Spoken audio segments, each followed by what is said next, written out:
Jadi kebijakan pengarsipan film masa depan sudah kita sadari, kalau pengen bagus jangan korupsi, gitu aja. Laksanakan sesuai dengan itu. Karena ada anggarannya, ada regulasinya, ada semangat kemauan anggapan bahwa ini penting, bahwa ini dibutuhkan, bahwa mahasiswa butuh. Kenapa nggak jalan? Apa jawabannya kalau bukan karena korupsi? Itu. Jadi sederhana sebenarnya. Pengarsipan masa depan arsip film, kalau nggak ada korupsi jadi. Gitu aja kan.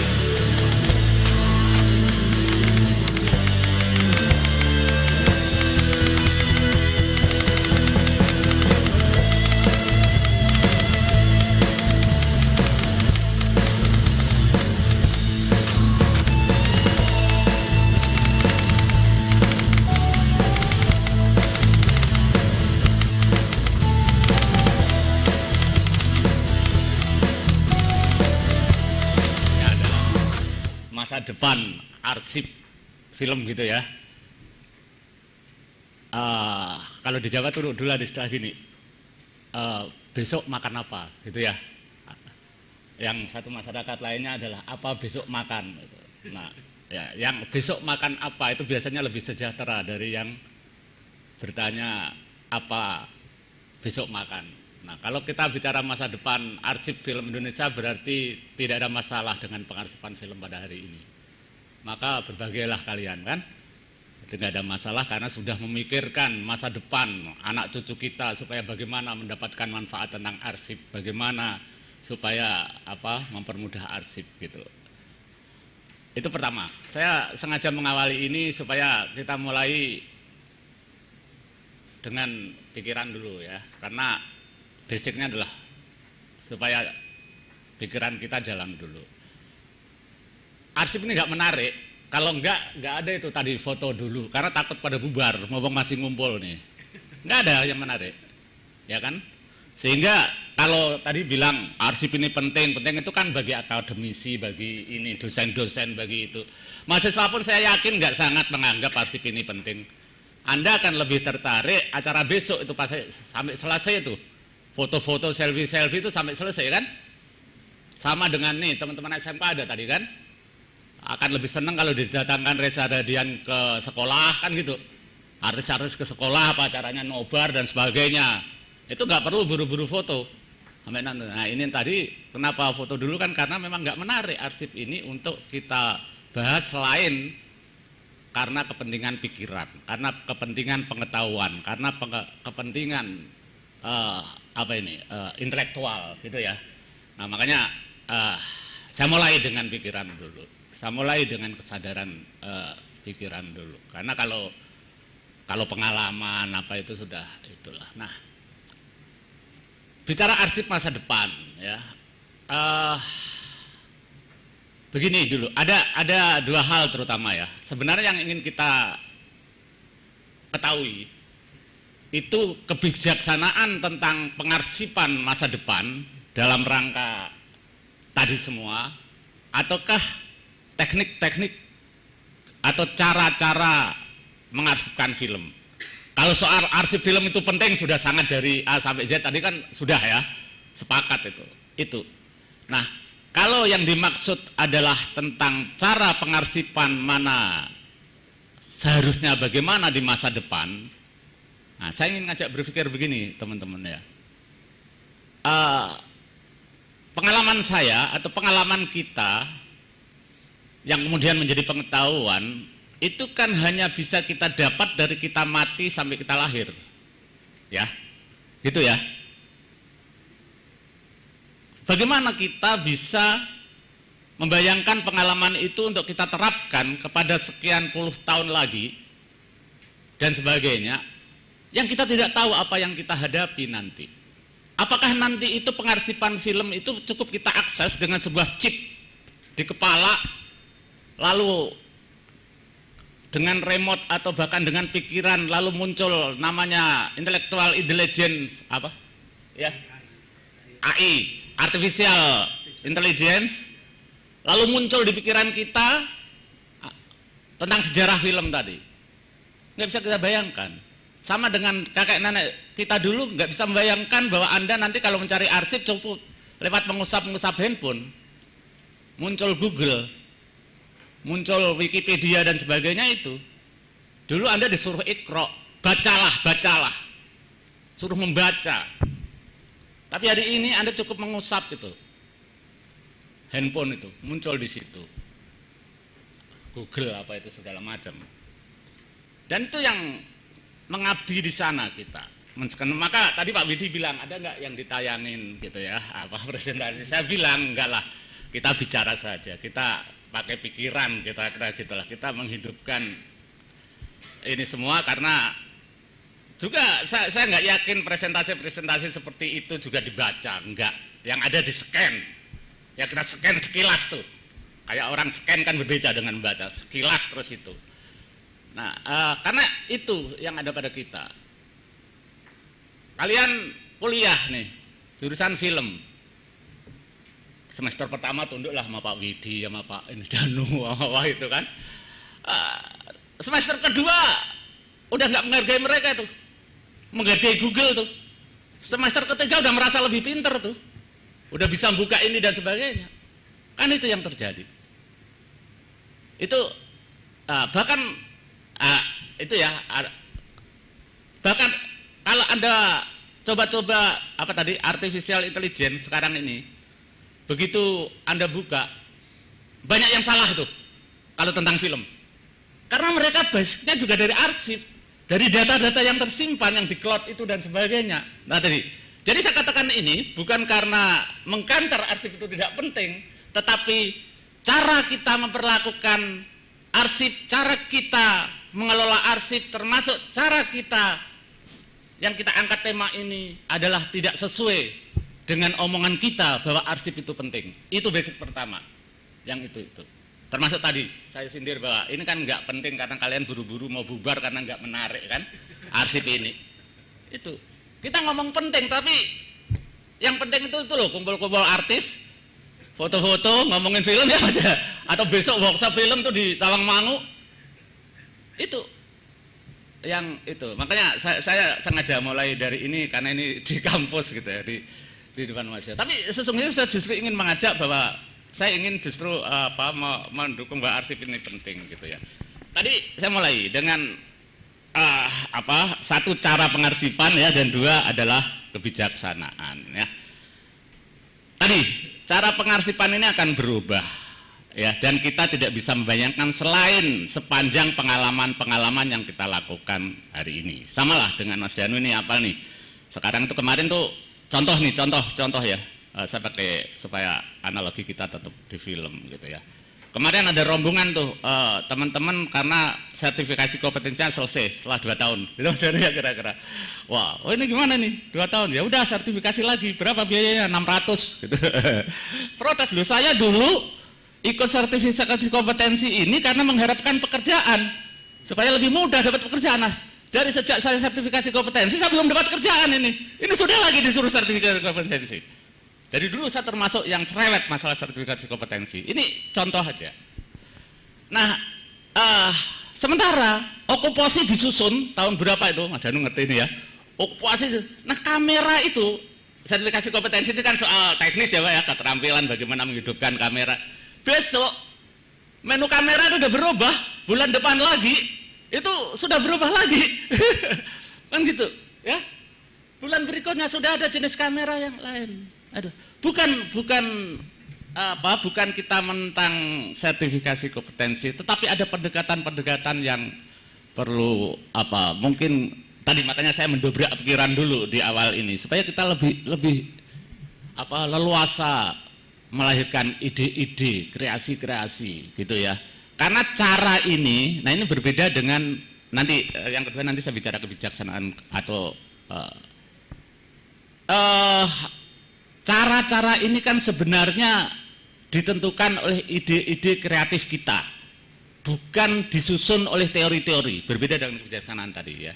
Jadi Thomas Edison dulu aku rasa tidak menyusun teori bahwa arus pertemuan arus ini dengan arus ini, tetapi dia melihat petir menyambar layang-layang gitu ya, benangnya panas lalu baru Dia praktekkan itu menjadi namanya teori Lestrade, kira-kira begitulah ya. Itu orang dulu membuat tempat duduk ya digergaji begini-begini lalu jadi kursi. Baru kemudian diteorikan bahwa kursi adalah ada tempat datar, ada sandaran, lalu kursi, kakinya bisa 4, bisa 3 kan gitu ya. Jadi praktek-praktek atau cara-cara pengarsipan film masa depan saya kira juga akan tergantung pada kreativitas kita, pada gagasan kita, pada ide kita untuk memanfaatkan fasilitas-fasilitas yang ada termasuk teknologi tadi. Nah, teknologi hari ini bisa kita baca dengan itu tadi komputer, server, metadata, apa segala macam gitu kan. Yang sekarang kan itu jadi itu. Wow, kalau Anda disuruh bikin teori kan pasti nyusunnya itu, ya. Bikinlah ini nanti dimasukkan cloud, nanti disimpan server, diaksesnya mudah, metadata, menjaga hak cipta, dikasih kunci, dikasih begini kan itu semua. Memangnya 5 tahun, 10 tahun lagi pasti begitu, gitu. Tetapi itu tidak apa-apa kita berpikir untuk masa depan arsip Indonesia, tetapi saya ingin mengajak substansinya adalah arsip itu penting menjadi sumber referensi, sumber pengetahuan, sumber penelitian dan segala macam yang nanti dibutuhkan oleh kita dan masa depan. Jadi soal cara itu, jadi tadi saya bilang kalau pengalaman sinematek nanti aja saya cerita ya.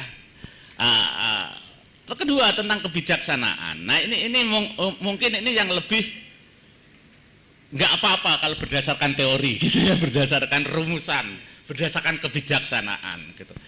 Bagaimana sih kebijaksanaan kita untuk mengelola pengarsipan ini di masa depan? Tadi saya sindir dikit. Hari ini saja kita, menurut saya bermasalah kalau kita bicara. Tadi Pak Danu bilang ini penting gitu ya. Hari ini saja kita bermasalah. Nah, tetapi kalau ngomong kebijaksanaan, kalau ngomong konsepsi, cek dah Anda. Bangsa ini sudah menyusun konstitusi, undang-undang atau peraturan namanya pengarsipan film ini luar biasa. Cek di undang-undang perfilman. Cek di peraturan menteri. Cek di program-program kegiatan Kemendikbud dan Kemenparekraf. Ada semua itu. Hari ini bahkan kalau Anda cek, ada itu yang di Thailand tuh, berangkat rombongan, studi banding, arsip film. Hari ini kalau Anda cek itu, ada itu namanya program pembuatan pengarsipan film nasional, karena di undang-undangnya ada. Di undang-undangnya bunyinya begini, kalau nggak salah, pemerintah dan pemerintah daerah wajib atau dapat atau bisa, kayaknya wajib ya, membantu pusat pengarsipan film. Perorangan maupun lembaga bisa menyelenggarakan pengarsipan film. Ada di undang-undang. Di program-program juga ada. Bahwa kemudian itu tidak nampak, nah, itu persoalan lain. Ya, saya gitu. Terus kalau ngomong rencana, saya pernah itu di hari film kemarin saya terangkan tuh. Tahun sekian direncanakan membuat museum bahkan pengarsipan film. Kalau sinematek nanti dikasih tempat, nanti itu udah dari saya kecil tuh. Dari kecil tuh sudah sering didiskusikan, nanti akan begini ya. Tapi yang tadi berkaitan dengan kebijaksanaan, itu sudah mau dibikin museum, tempatnya di gedung film tuh. Ya. Sudah dibikin tuh gambar arsitekturnya oleh mahasiswa-mahasiswa ITB, bukan mahasiswa dari ITB gitulah, mewakili kampus. Sudah diskusi berlangsung, sudah ada panitianya, nggak jadi itu sampai sekarang. Sekian tahun lalu sebelum pandemi ada itu namanya konsorsium pengarsipan film, melibatkan sekian banyak dari kementerian, rapat, nggak ada tuh wujudnya. Sampai tadi hari ini kalau Anda cek ada itu kegiatan-kegiatan yang bunyi programnya apa itu namanya ya, bunyi itunya adalah kegiatan pengarsipan film. Tadi saya ke contoh-contoh. Ya, jadi kebijakan pengarsipan film masa depan sudah kita sadari. Kalau pengen bagus jangan korupsi, gitu aja. Laksanakan sesuai dengan itu, karena ada anggarannya, ada regulasinya, ada semangat kemauan anggapan bahwa ini penting. bahwa ini dibutuhkan, bahwa manusia butuh, kenapa nggak jalan? Apa jawabannya kalau bukan karena korupsi? Itu, jadi sederhana sebenarnya. Pengarsipan masa depan arsip film, kalau nggak ada korupsi jadi, gitu aja kan? Gitu ya. Itu saya ingin katakan ini semua. Sebenarnya ini bukan hanya berlaku pengarsipan film, tapi kan saya diundang tadi berkali-kali sebagai kepala Cinematek. Ya, jadi saya akan coba hanya di pengarsipan film. Sebenarnya ini berlaku ya untuk berbagai hal. Kita sebagai akademisi, apalagi ya sebagai intelektual kampus, untuk kita mendobrak kebekuan pemikiran kita yang apa ini yang banyak kita basa-basi gitu loh, banyak kita apa ya, itu yang sering saya lakukan, banyak kita tidak, padahal kita berkali-kali butuh arsip film dan sebagainya. Itu teman-teman sebagai pengantar ya, ini seperti acara ini ya, saya ingin, kenapa saya bilang gitu, kayak kita punya 2 kementerian kan, film ini, kebetulan pengarsipan film mungkin di Kemendikbud ya. Pekerjaan Kemendikbud itu sekarang, kalau ada susun program kan banyak tuh, banyak kan, ada workshop, ada apa, semuanya difasilitasi. Ya oke lah, mungkin ada yang jalan, tetapi saya sedang mengkritik mereka, ini kan kalian hanya bagi-bagi permen saja. Komunitas film ngajuin apa workshop, terus yang penting terlaksana, narasumbernya nanti panitia itu karena jatah narasumber cuma 3, apa-apa nggak penting sebenarnya, output yang kalian butuhkan itu yang terjadi kan, nobar-nobar apa segala macam di sana dan sebagainya. Tapi oke lah, itu kita anggap apresiasi. Nah ini Kemenparekraf juga, Kemenparekraf itu katanya ingin menjadikan film sebagai kekuatan ekonomi kreatif. Sama saja kemarin yang dilakukan adalah festival bulanan ya. Terus yang menangnya dikirim ke Cannes, dipamerin sebagai karya budaya, ya nggak ada yang beli kan. Padahal kan dia mestinya bagaimana ribuan film yang kalian bikin ini, ratusan film yang kalian bikin film ini, film-film pendek dan sebagainya, itu kan banyak tuh. Kecamatan aja kadang membuat tuh festival film pendek. Diapain itu sebagai ekonomi kreatif? Anda hanya berharap dapat hadiah gitu kan, kalau menang. Habis itu numpuk film-film itu, nggak ada. Kalau Cinematek ngarsipin, tapi kan hanya untuk keperluan ngarsip. Tapi maksud saya tadi adalah tugas Kemenparekraf mestinya bagaimana menjadikan itu sebagai kekuatan ekonomi kreatif. Diapain itu ribuan film setelah dibikin oleh anak didiknya Pak Danu, anak didiknya Pak Widi ini. Tapi kita ya yang Kemenparekraf akhirnya memfasilitasi pembinaan, kayak kita bodoh terus nih bikin film tuh yang begini-begini gitu kan.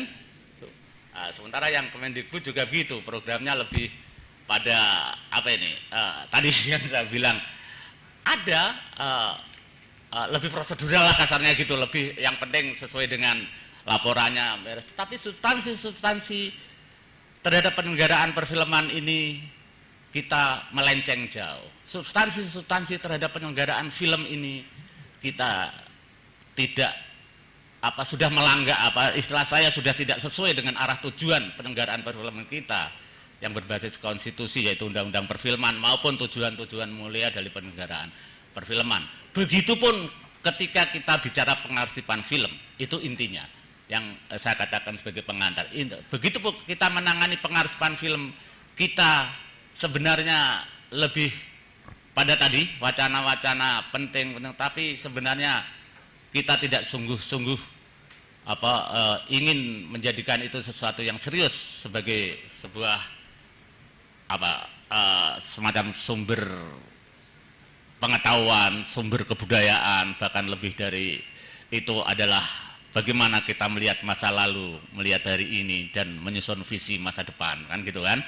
Nah, tadi kan Budekan bilang, oh enggak, masa lalu tuh enggak bisa ditengok hanya sekilas. Anda kalau enggak menengok orang tua Anda hanya sekilas-sekilas kualat Anda. Sementara Anda lahir tuh wajah Anda aja mirip orang tua. Ya, enggak lepas, ya kan? Kalau bapak Anda bule, Anda ikut bule. Itu sangat berpengaruh dari kakek nenek kita sampai apa gitu ya logikanya. Dan kemudian kita hidup di hari ini, mendapat pengalaman dari kita tadi lahir sampai mati. Tapi kita memikirkan visi masa depan. Ke depan itu bagaimana supaya masuk surga. Kan gitu kan? Supaya sejahtera. Supaya lebih baik dunia ini, kehidupan ini lebih baik. Pengarsipan film lebih baik, perfilman lebih baik. Kan begitu. Nah, ini semua sumber dari kita sejarah tadi, masa lalu, hari ini, dan ke depan itu, ya pelajarannya dari arsip-arsip itu yang hari ini kita bicarakan. Nah, itu jadi kalau ngomong pentingnya seperti itu. Nah, bagaimana kita serius kalau kita hari ini bicara tentang tanggung jawab kita sebagai pengarsip, bagaimana kita serius mengarsipkan film itu, bagaimana kita serius memanfaatkan film itu sebagai arsip, bagaimana kita menjadikan itu semua sebagai sumber penelitian, pengetahuan, dan sebagainya. Apalagi katanya ke depan ini trennya adalah penguatan riset, gitu Mas Didi ya, kira-kira di apa itu, ada 3 item riset yang sehingga sekarang banyak tuh riset. Nah, kalau kita ngomong riset, ya arsip yang paling kita butuhkan, kan gitu. Jadi saya pertama ini pengantar aja dulu, karena saya nanti akan panjang lebar. Saya lebih senang kalau nanti supaya yang saya sampaikan tepat sesuai kebutuhan dari itu. Memang hanya pengantar, agak kemana-mana, tapi saya ingin mendobrak hari ini kita coba mengasah ulang pikiran kita, meskipun topiknya sekedar arsip film. Terima kasih Mas Didi.